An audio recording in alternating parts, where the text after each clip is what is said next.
Morning, everyone. If you'd like, please join me in a chant. If you know it, please chant along.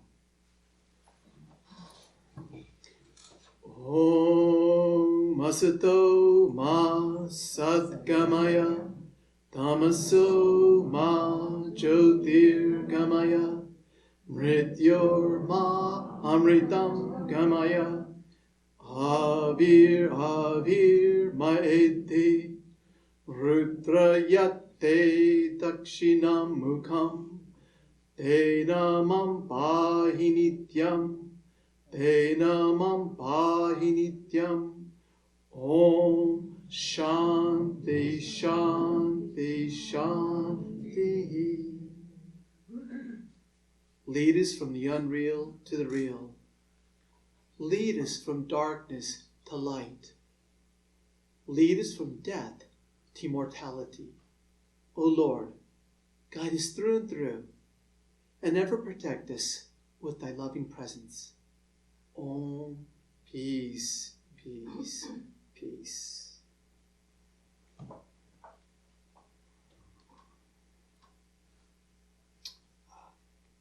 Good morning, everyone. So a lot of new faces since I've been here. So that means I can recycle a joke that I told last year. I'm from San Diego, as was introduced, and I like this one. Most probably a lot of you have been to San Diego. Do you know what San Diego means? What it stands for? San Diego. What did you say? St. James? Okay, so there was a definition given by Swami Harinamananda, who passed away in San Diego.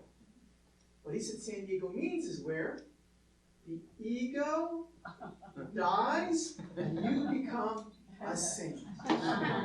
San die ego. You know, there's a place in India that they say if you pass away, you obtain automatic liberation, moksha. Do you know where that place is? Benares, right. So we consider ourselves the Benares of America. I don't know if it's true or not.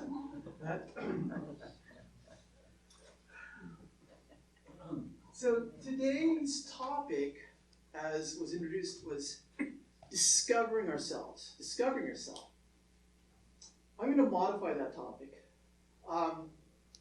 We're going to discover ourselves through relationships. It was about, a few months ago, we had a spiritual cafe in San Diego, and we recently had one in Santa Barbara. And a spiritual cafe is where we invite everybody. We had one with the interreligious community. So everybody was invited. And the topic was about relationships. So we have people from various faiths. Can you hear me okay? Okay. We have people from various faiths, from different traditions, talking about relationships. Unhealthy relationships, healthy relationships, and spiritual relationships. And in each of these talks, and in what the groups, they were given questions, and they consulted within their own groups, and they gave larger presentations to the larger audience. And it's where you think about the ideas. I like to roam around. They want to cage me here. I say. It's where you roam. It's where you think about ideas, contemplate on them, and then discuss them. And you're drinking coffee and tea and snacks while you're doing this. So one of the common things that we kept finding out about relationships was whether it's unhealthy, healthy, or spiritual, the common factor was you, the individual. How you felt about yourself, how you thought about yourself, your own self-image determined the type of relationship that you were in. So today, we're going to talk about discovering ourselves through relationships. And you're probably going to ask, what does a monk like me know about relationships? Well, I get a lot of my information from the different devotees who come. And there's this one devotee, a young Indian boy, who recently got married a few years ago. Before he got married, he got into an arranged marriage where he was going to go travel in India, get married, and come back to America. He said, Swami, I discovered there are 3 rings for every relationship. I said, really? What are the 3 rings? He says, well, there's the engagement ring, there's the wedding ring, and then, after you're married, you know what the 3rd ring is? Boring.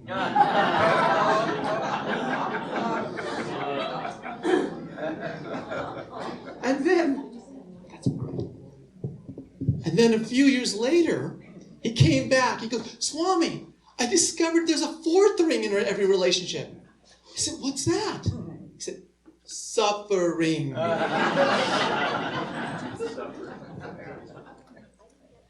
So, today we're going to discover, and I'm going to ask you questions because I feel that it's good to keep the audience engaged so that they don't go to sleep. And also, I think these are the ideas I'm going to talk about that you're going to hear. I don't know really the answers, so we're going to discuss them to get more clarifications on what they mean to us. So before we talk about relationships and discovering ourselves, let's create a little map of who we are from the Vedantic perspective. Most of you who've been coming for a long time know that when we say, who am I, what's the first thing that comes to your mind from the Vedantic perspective? What's your answer when they say who you are? Divine. Consciousness. Soul. The self. Anything else? What's the Indian term we use? Atman. Okay. So you're the infinite divine consciousness without any limits. Okay, which we call the Atman, the divine self. This Atman, this pure consciousness, reflected in our pure mind, creates a sense of a finite self.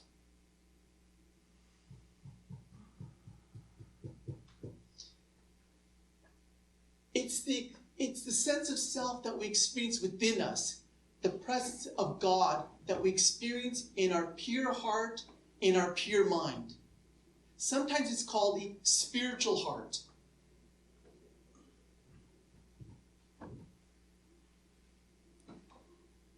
And in Sanskrit, they have many terms: Jivatman, Pratyekatman, Antaryaman.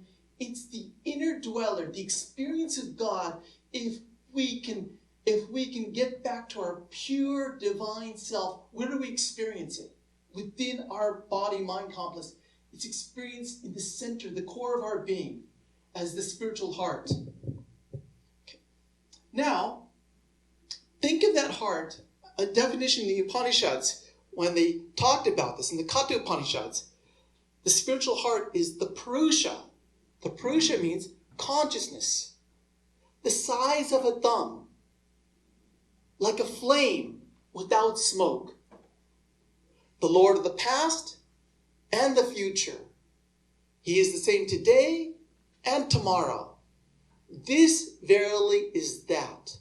That is you. So, within the deepest core, the deepest center of your own self, the Atman, reflected in you, creates a sense of the spark of consciousness, the spark of divine light that is illumining everything else through you. It illumines your mind. You become aware of your thoughts. It illumines your emotions. You become aware of your feelings.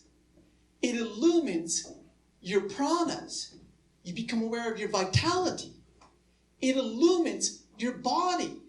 You become aware of your senses. And through your senses, it illumines the world we experience around us. Now, think of that light like, hey, do you guys know what a lantern is, right? You carry a lantern when you go camping. In India, I think we call it a hurricane. So, a lantern, imagine that light we're talking about encased in a glass, like a lantern. That glass encasing is your mind. And what happens as you're carrying that lantern around with you? With the transparent glass, it illumines everything. You feel the presence of the divine everywhere. As you start to accumulate, as you start to carry it, it starts to burn and you start to get a darkening. It's called soot. I think soot. Soot. It starts to cover the glass. It starts to obscure the glass. And your mind starts to become filled with more baggage, more karma that you've collected from your previous lives and from this life. All these things are starting to dim that inner light that we feel within us. And so the dimming of that light with the more baggage, the more karma we collect, it starts to get very obscure. A haze of ignorance comes around us. Today when I was driving here, I had to leave because of the time clock. I left very early in the morning. And I was coming from San Diego. As I was driving, I had a very thick fog. I mean, it was really thick. And so I got a little bit scared. As I started driving, I had to slow down because my headlights were only illuminating about 10 feet within me. And so I had to be very cautious. And in that haziness, I couldn't tell where I was going. I wasn't sure where the 163 breaks off into the 805. And where then the 5 would come in. The signs it was so foggy that the signs were blurred from me. And I found myself reacting to situations because a car was coming up close, and I just quickly react. So, through what we're going to start learning today is how does the impurity of our mind affect who we are, and how does that affect our relationships? And if we have a very impure mind, and if we find ourselves in very unhealthy relationships, what can we do about it? Okay? Is everybody with me so far? Okay, so, and what you start to see is, we're going to get to terms, but when you have a very obscure mind, very hazy, there's an Indian term called tamasic. When you get partially lit, we call it, you're going to see, because we're at rajasic, and when you have sattvic, it means a clear mind. All these things are determined. We're going to use the gunas in the Bhagavad Gita as a way to better understand ourselves. So that when we're in situations, we can start to understand, am I in a tamasic state of mind, rajasic state of mind, sattvic state of mind? And if I am in that state of mind, what are the things I have to be aware of? And what can I do to get out? And what do my relationships look like? So, let's start with this. Let's start with what everybody's familiar with. Relationships. And the best way to talk about it is that we're going to go through 3 types of relationships. Unhealthy, healthy, and spiritual. And then we're going to see, what do they say about us? Let's start with an unhealthy relationship. And I'm going to ask you, what does an unhealthy relationship mean to you? Give me some of the qualities. What's an unhealthy? And this is something you all have experience with. Okay? So it's not something that you have to gauge theoretical. Let's get practical today. This is as much theory as we need. Now let's get to some practical relevance today. Unhealthy relationships. Selfishness. Bitterness, anger. 1 second. That's good. So, selfishness. Selfishness here is good. What is selfishness telling us? It's telling us here that basically there's no room for anybody else in this relationship because I'm filling it all up myself. I've got so much baggage within me. I've got so much of a load that I'm carrying within me that there's no room for you or anybody else in my life. It's what we call a very me-centered relationship. It's just all about me, myself, and I. What are some other things you were saying here? Unhealthy relationships. Unstable. Unstable. Ego. Anybody else? Jealousy. Jealousy. Bitterness, anger. Okay. Resentment. Expectations. Expectations.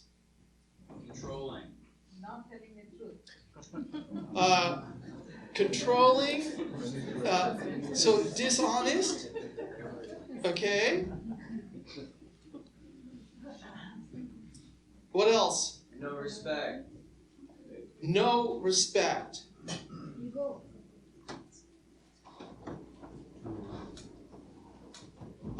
Ego, yes.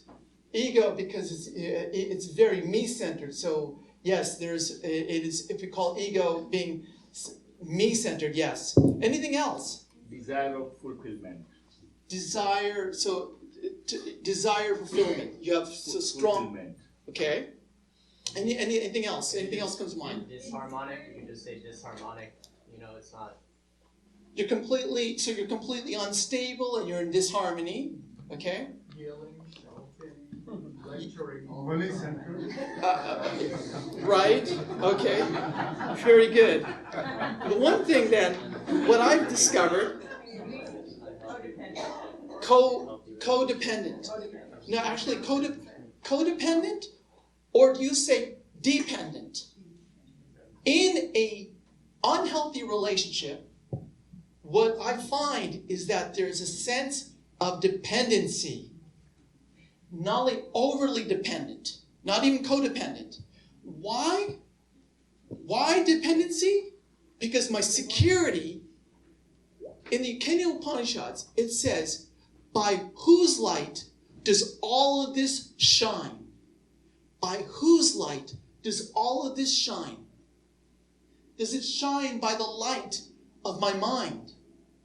Does it shine by the light of the body? Well, the body is being fueled by your pranas, your energy. What shines the pranas?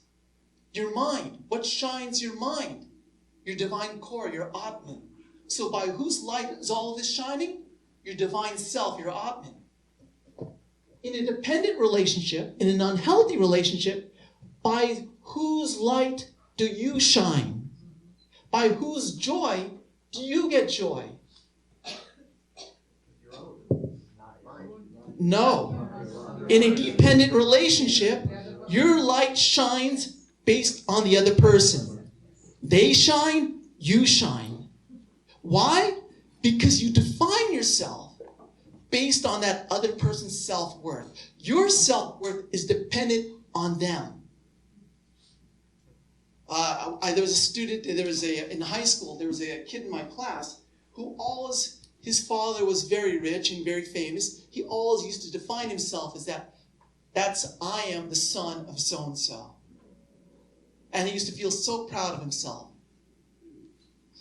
Our light, when your light starts to shine, starts to become dependent, starts to become reliant on somebody else, this is what we call a dependent relationship.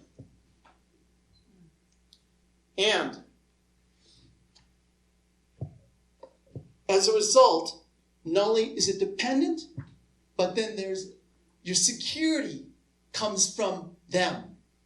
You're in a very insecure position because you're always trying to please somebody else. They're happy, you're happy. So in an unhealthy relationship then, what we find here is that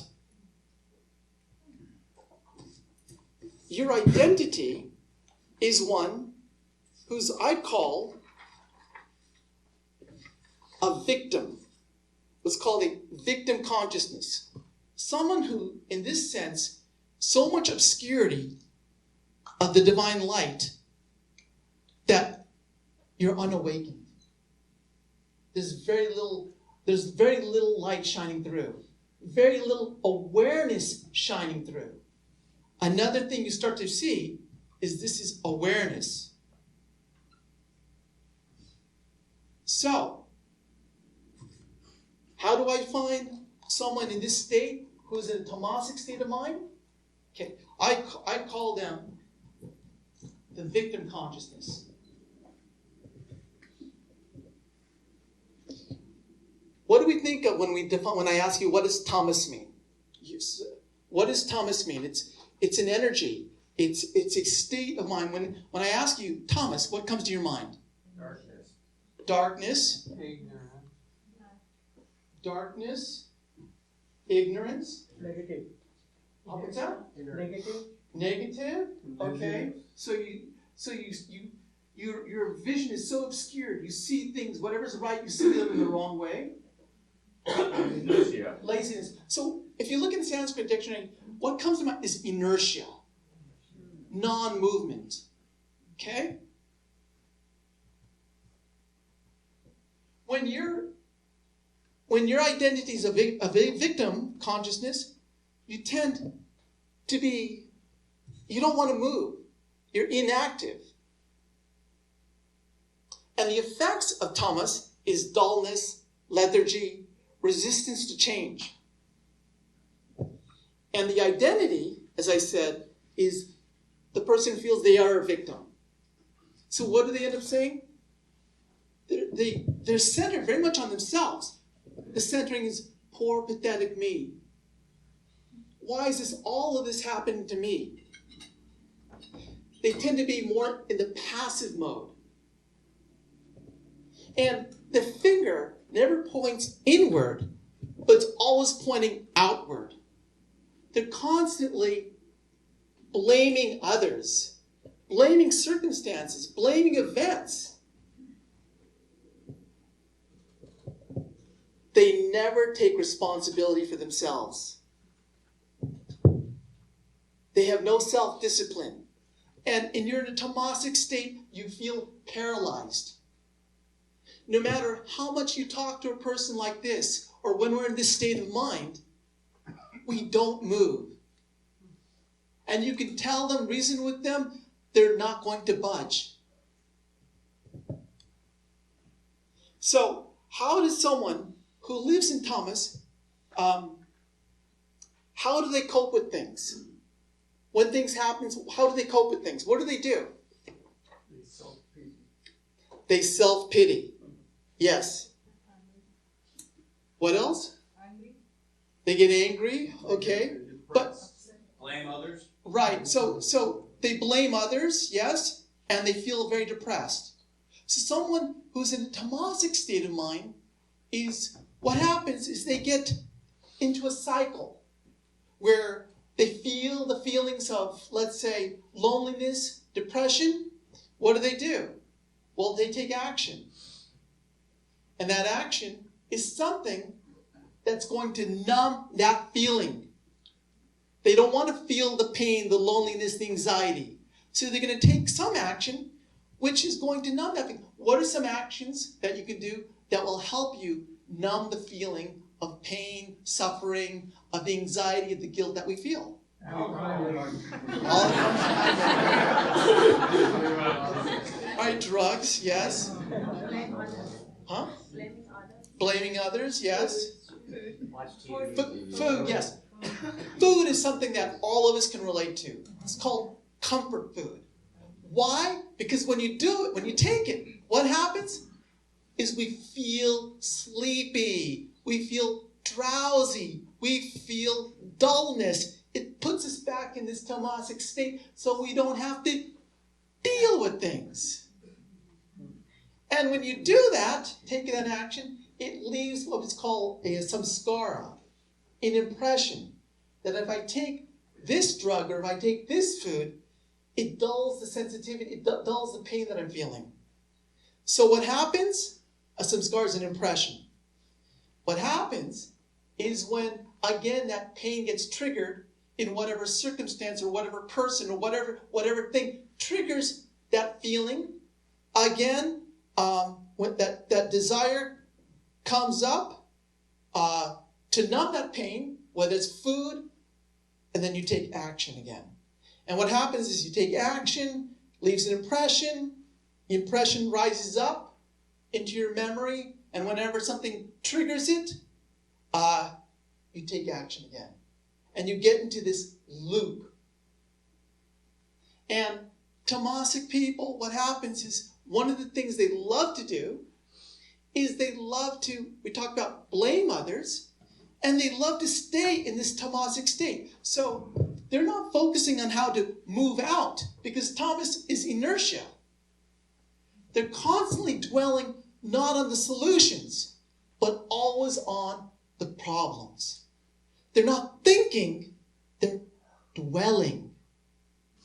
A continuous recycling of, oh, pathetic me. It's because, and blaming anything else except themselves, which keeps them here. So in that loop, there's got to be somewhere, I don't know where to put it, something called low self-esteem. Well, yes. So that again, that is also what I'm saying. Your identity as a victim consciousness means your self-esteem is a low self-esteem. Okay, and the reason again you keep continuing in this loop is what gets you out of the loop. Action. Psychiatric intervention. Okay. So, okay, but when you're in a tamasic state, okay, do you have any choice? When you're in a tamasic state at that time, you think, you know what, we all go through this. This is not something that I'm just, during the course of the day, I'll cycle through all these three gunas. Even through the course of one action, I'll give you an example. For example, when I was initially, I had to fold some clothes.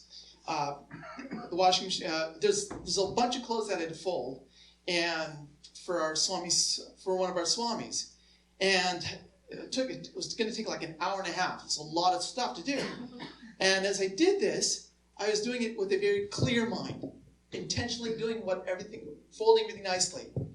As I started noticing the clock, I started noticing that, oh, I have an appointment that I've got to go to. So I started rushing through this, very rajasic. Then what happened was that someone called and said the appointment's canceled. And I was very disappointed. And in my depression, I started folding these things as I don't care anymore. I just want to get done with this. So our mind is constantly going through all these things during the course of the day. What we're going to do is trying to become aware of when we're in these different states of mind and what we can do about it. So, what was the question that I asked now? How do we get out? How do we get out? So, what do we find mostly that gets us out is if we have limited awareness, do we have choice? No. We really don't have choice because we're just unaware. We're being affected. We're reacting sort of like a pinball. One thing affecting us, another thing affecting us, and we're just going as how circumstances dictate us to go without very limited awareness. So what usually pushes us out of this is something called pain, suffering. What does it do? It gives us a wake-up call. It wakes us up.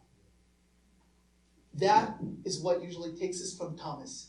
Another thing that they say when you're in a tamasic state, one of the other things you can do is instead of blaming others, learn to forgive others.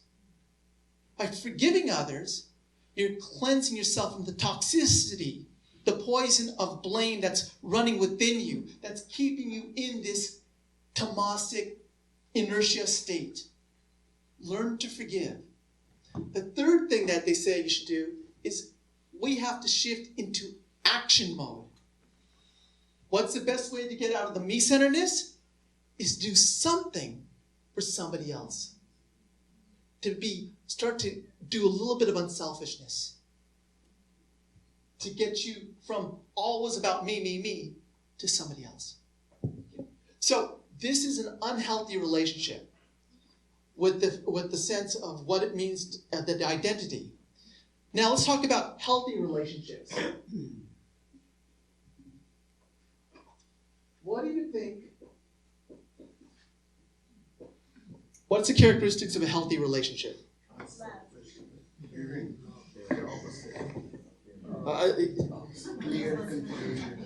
And don't forget, I'm going to be asking you what's the meaning of a spiritual relationship? So we're going to have to get very specific here, because sometimes it's not clear what's the difference between healthy and spiritual.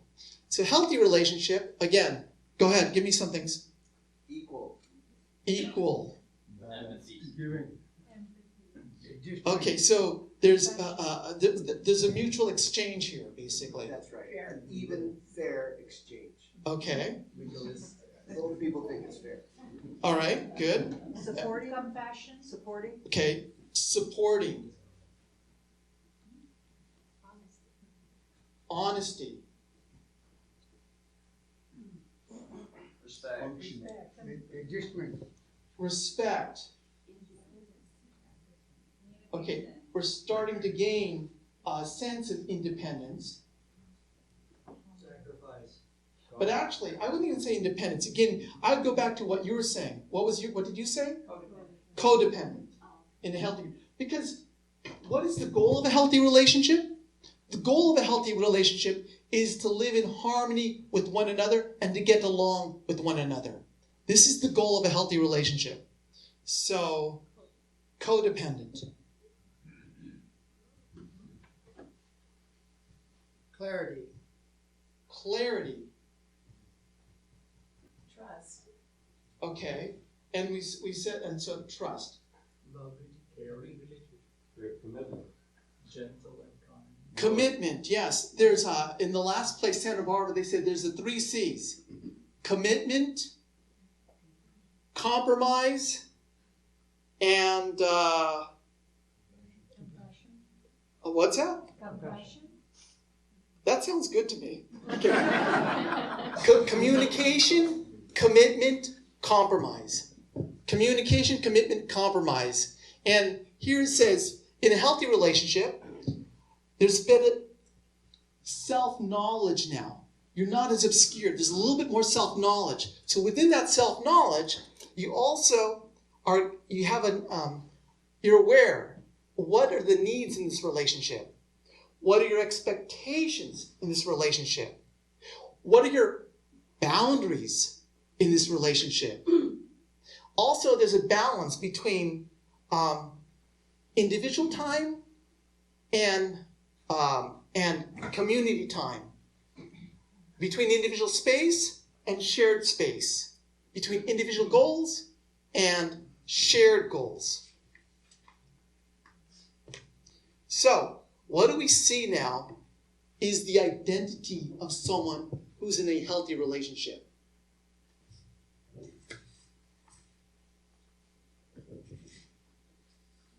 What we see is that here, you start to see there's a partial clarity, understanding that has arisen. There's a partial sense of awareness that starts to arise. And in a relationship like this, the identity of someone is, I feel, someone who is, I'm going to call it a manifestor consciousness. They're active.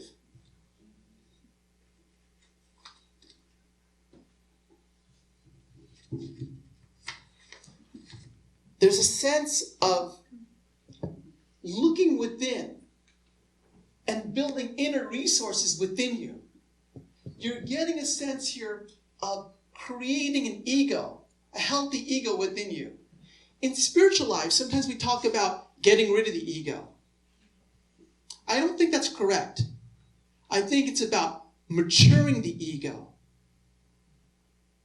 What we're doing here is, as a manifestor consciousness, you want to start to gain a sense of who you are, a sense of independence, a sense of somebody to stand on, something to stand on, your own inner resources to stand on, so that you can be supporting, that you can have something to give in a mutual exchange. An exchange here means I have something to offer you as well as you have something to offer me.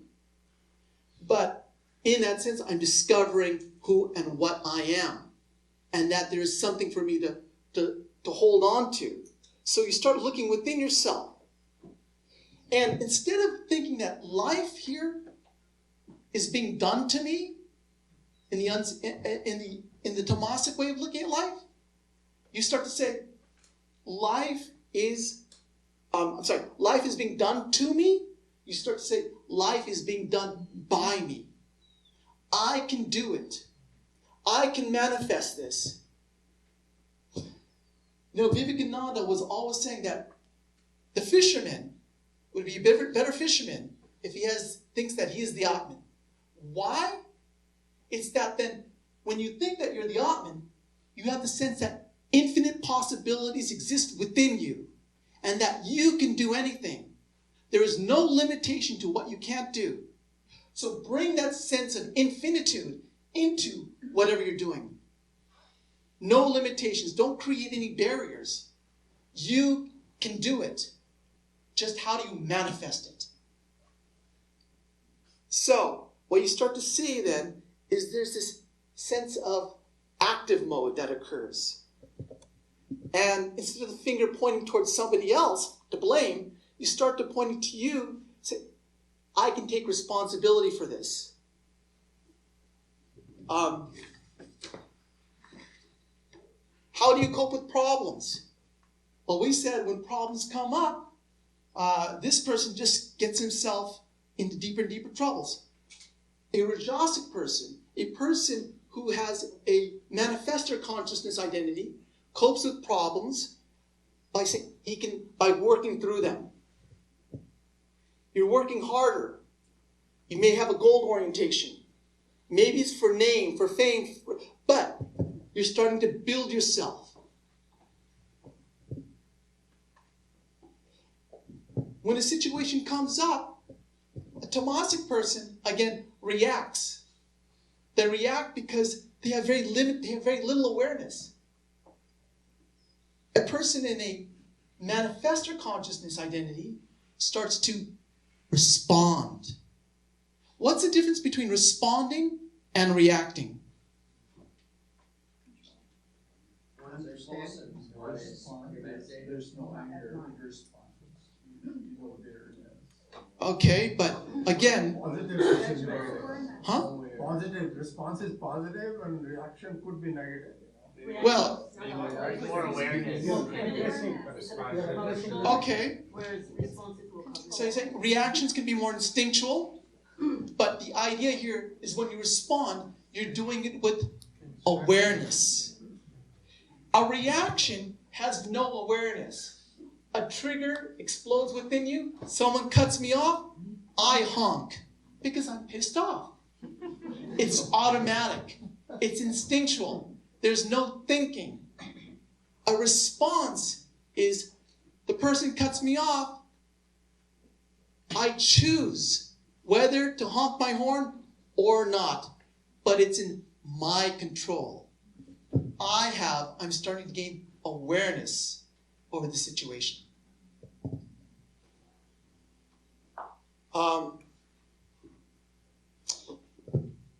An important thing in a Rajasic mindset is that whatever seeds, they think of the mind as soil, and the thoughts are seeds.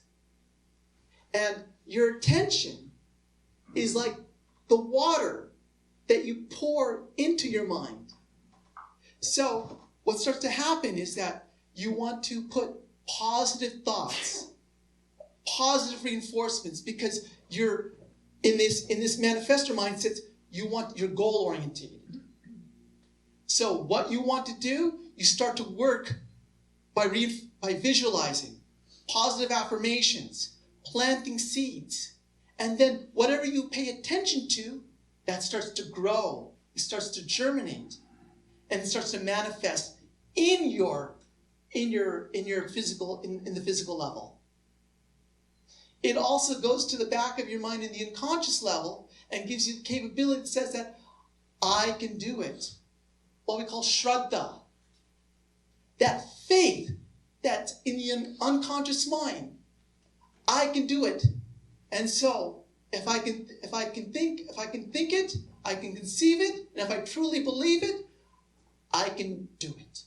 So that's also important in this consciousness here.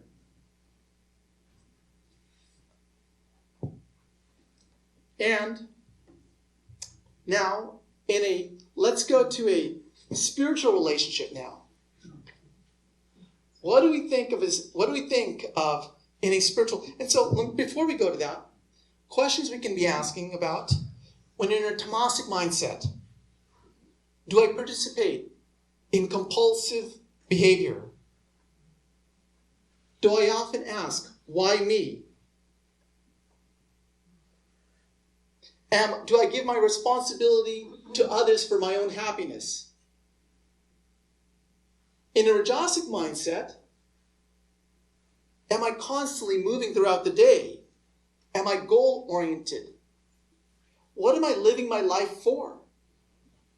You know, it was just yesterday. It was very interesting. It was Friday.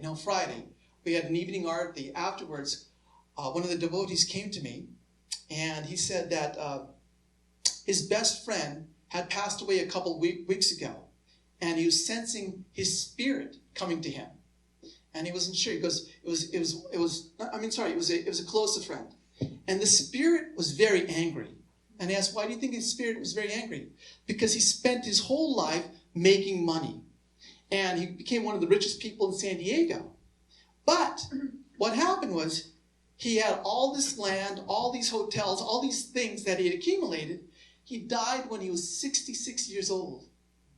And the spirit was pissed off because all of that was now taken up by his wife and his kids. And he didn't get the chance to enjoy it. So, how do we go? Now the question should be, what pushes us? How do we go from the rajasic mindset to the sattvic mindset? What pushes us from here to the next level? We had just said pain is what pushes us from tamas to rajas, the manifestor consciousness. What pushes us from the mover, the active consciousness, into the next level, the sattvic consciousness? Awareness. Awareness, again, so that's true. All of this says your awareness increases, but what's opening up your awareness? Joy. Yeah, So- compassion. So unfulfillment, yes, so exactly. That's the biggest thing you'll find. I've done this, I've done that, I've done this, now what? Tatakim. Next, what next? What next? Anybody else? For yoga, the Contentment. But if you're content, then why do you want to move? I think maybe discontent. Well, discontentment is what we're talking about here. So that's that thing you keep asking, what next? What next? That's keep pushing you out there. Anything else? Selflessness. Maybe you realize But that all what's that- going to cause you to be selflessness here? So what's pushing you out of rajas? Service. Huh? Service. Service. So there's something that's pulling you here. So they say sometimes that, Practicing. okay, desires, yes, but desire for what? Search for meaning. Dissatisfaction. Okay, so we have a search for meaning, for higher meaning. Searching for something. So one answer is that pain pushes us. Sometimes, if you can get a glimpse, a vision pulls us. Pain pushes us. Something of a higher nature pulls us. And one of the things that we start to find, one of the qualities that pushes us from this state of the mover into what I call the state of the being consciousness is reflection. And that's what we're going to talk about in the next topic here. First of all, what do we mean by a spiritual relationship? What do we mean by a spiritual relationship here? Compassionate relationship, Selfless. caring and love. Interdependent, we said, was a healthy relationship. So what do we mean by a spiritual relationship now? You guys have been here for many years, so now we've got to really think about this. What is it? We have to ask ourselves, I've been with these people, with my monks, with my partner. What does it mean to have a spiritual relationship? Relationship with yourself. Okay, With the so, spirit, okay, Desire. all right, so you're saying detachment, Detachment from what? Fear. After a while, you get this. Attachment to material What things. first? Okay, so detachment from some more of the worldly things, the material things that's pulling us here. Okay, and we're looking. What is a spiritual relationship? What is a spiritual relationship here? God's Yes. Okay, that's a very important point. What a spiritual relationship here is. There's let's say you, which includes all of us. A spiritual relationship is one which is a relationship with the divine. Let's not even call it God. Let's call it the divine. Because here what we mean by God could be mother, could be your own Atman, your divine core. So let's call it the divine. A spiritual relationship is always a relationship between you and spirit. Between you and God. Between you and your higher self. So what does that mean then when we have relationships with other people, let's say other beings? Reflection of the divine. When we say spiritual relationship, what does that mean? Knowing the self. Okay, but how is that connected to others? What is a spiritual relationship in relationship with other beings? What does it mean to have a spiritual relationship with your partner, with your children? Being as You're seeing divine. the divine Being in that as divine. person. See Okay. the divine in others. Right. So it means here, how this relationship leads into this relationship. Your relationship with the divine, how does that bleed into your relationship with other human beings? Or with other beings? Others Sense of oneness? Right. Okay. So that connection here, you could say it's the sense of if you're connecting with spirit, you start to connect to others as spirit. Okay? But the important thing is spiritual relationship is always between you and spirit. And then we call spiritualizing a relationship is about how this relationship here can help be conducive to my relationship with the divine. A spiritual relationship with others is one that supports and helps you in your relationship with the divine. From unreal. And also, let me just put it, and also, this also affects your relationship with nature as well. Okay? From unreal to real. Right. So that's the general category. We're going from unreal to real. We're going from a less awakening to more awakening, from less consciousness to more consciousness. But a spiritual relationship here, what I'm talking about, is when you're talking, if it's in reference to other beings, is a relationship that helps you center yourself in God. And what does that mean when you're centered here in a relationship with others?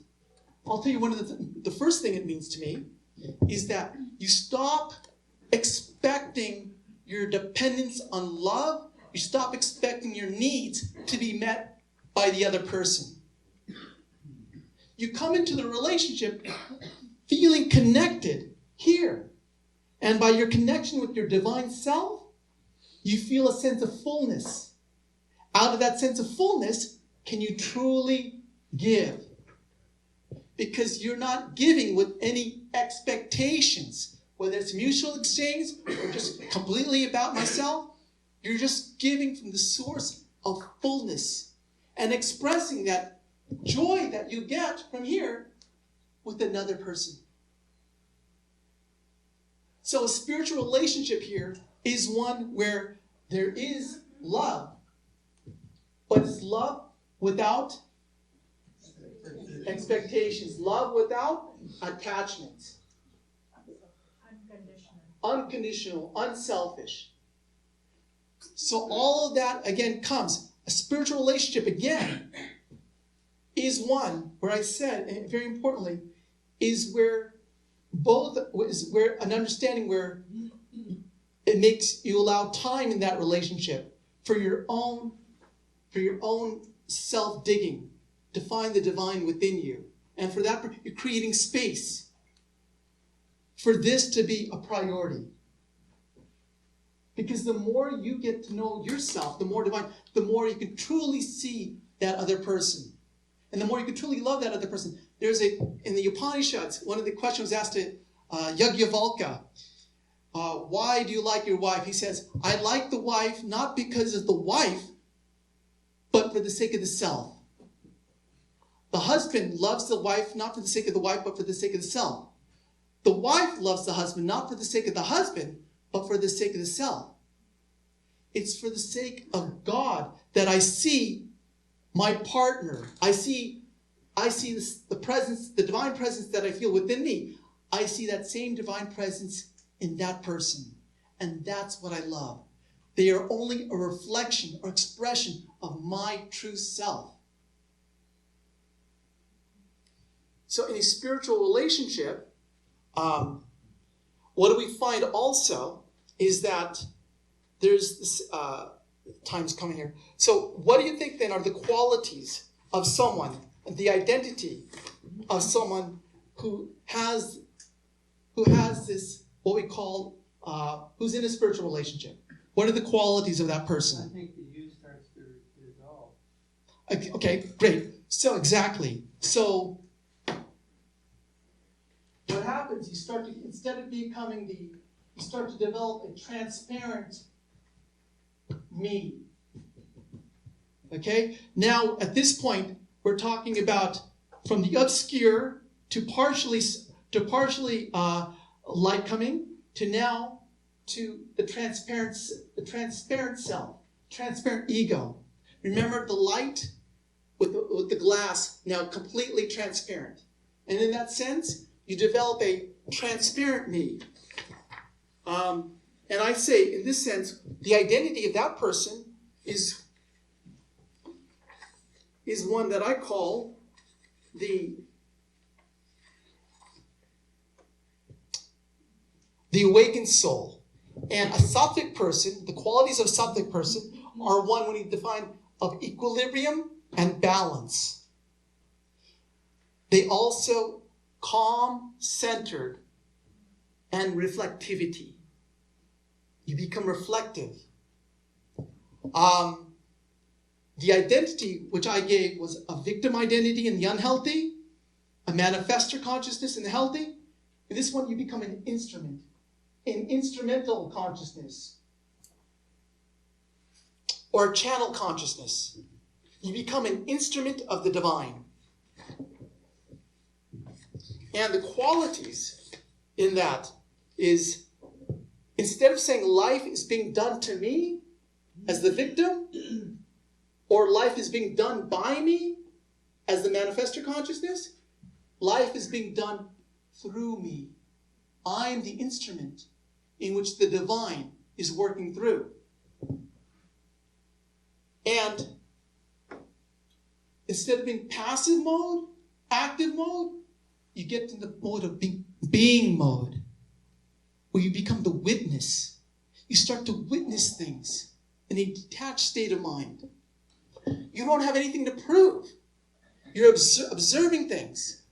You're a clear channel of the divine to express itself through. And what do you end up doing? You end up surrendering. You don't have to do, you surrender. You surrender to who? To your own divine self. You become more self-directed. Your validation comes from your own divine self, as opposed to your validation coming from others, or the need to please your partner. You develop what's called an authentic self. Here, we have our projected self. We're projecting ourselves. We want to live up to the image of our partner. In this one, there was a question that was asked when a husband was marrying the wife. The wife was asked, "Why do you love your husband?" And she says, "Oh, because he's so handsome, he's so smart, and he's so sophisticated." And then they asked the guy, "Why do you love your wife?" "Well, it's because I love the fact that she thinks I'm so smart, so handsome, and so sophisticated." We love the image of what others believe us to be. So we project that image out. Spiritual life is about becoming authentic, getting to where you are without the necessity of having to project yourself and being okay, self-acceptance. You also start to understand that this universe, you start to see the universe in a detached way, and there's universal laws working in the universe. There's the laws of polarity. There's going to be good and bad. There's going to be happiness and sadness. There is right and wrong. The pairs of opposites exist. You also, so in this sense, you become a channel of the divine because you are connected to the divine. So with just a few minutes left, I want to now tie all of this stuff together. So basically here, what we were talking about was that you had your own divine self, the Atman. And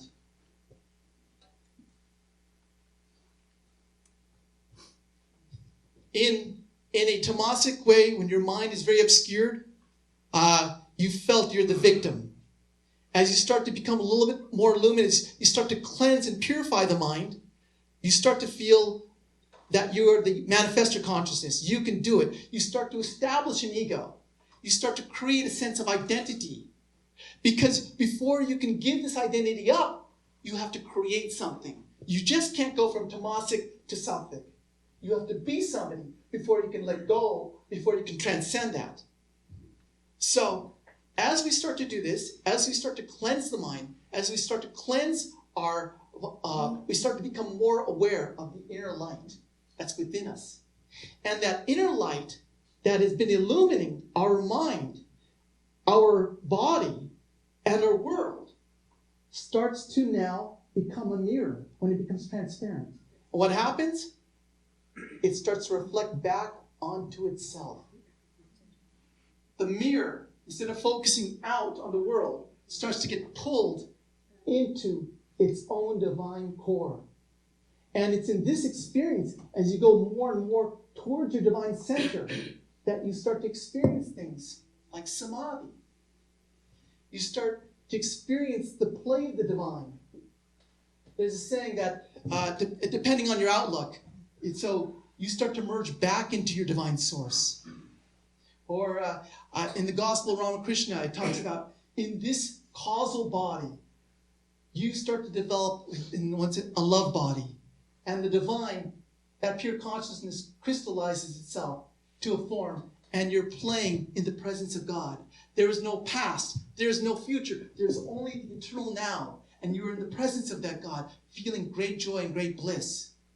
Or you just merge back into your true divine self. So, with all of this, what I'm saying basically is that this is a chapter that can go on and on. What we've been trying to do is to assess when we're feeling sort of the tamasic way, when we feel rajasic, when we feel sattvic, become aware. Become aware of that nature of mind you are now. Because the first step is observation, is awareness. If you're not aware, you can't do anything about it. Then what you start to do is after you become aware, how do you become more sattvic? Well, start to control where your attention is going. Because where your attention goes is what you're feeding it. So feed yourself healthy food, not tamasic food that's going to keep you in a state of blankness, in a state of inertia. Get yourself out. Feed yourself the proper knowledge.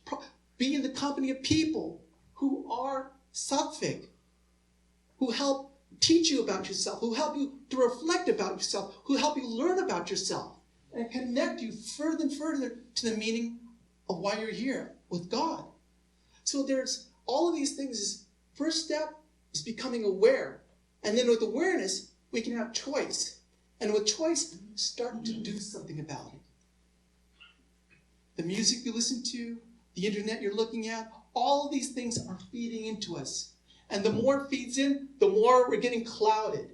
Is a relationship making you alive and giving you self-knowledge? Or is your relationship keeping you in dependence and keeping you in a victim?